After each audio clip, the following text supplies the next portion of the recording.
السلام علیکم دوستوں، میرا نام ہے شہرام اور آپ دیکھ رہے ہیں ایبی کڈس پوڈ کاسٹ،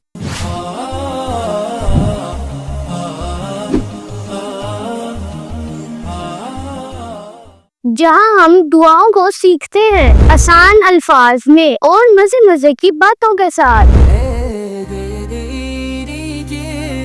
اسلامی بچے اور میں ہوں اسماعیل۔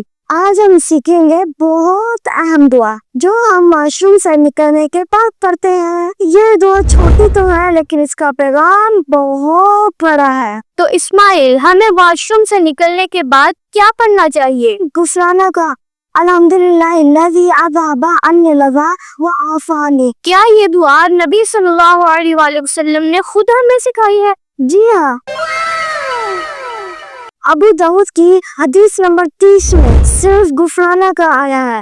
اگر صرف غفرانہ کا کہہ دیا جائے تب بھی سنت ادا ہو جائے گی، لیکن ابن ماجہ کی حدیث نمبر 301 میں الحمدللہ الذی اذھب عنی الأذى وعافانی بھی آیا ہے۔ اگر ہم اسے ملا کر پڑھیں گے تو دونوں حدیثوں پر عمل ہو جائے گا۔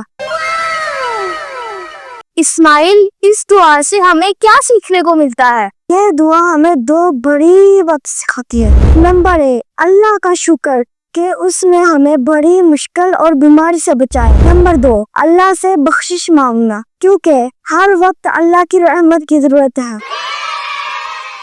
یہ ہمیں جسمانی اور روحانی پاکیزگی کا خوبصورت توازن سکھاتی ہے۔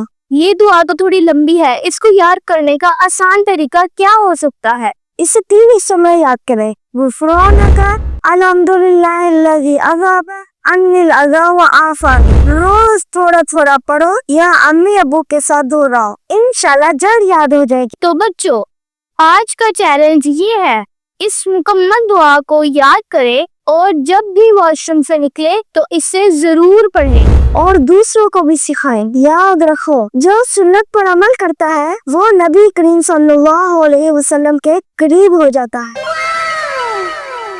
اللہ حافظ، دعائیں یاد رکھو اور سنتوں سے دل روشن کرو۔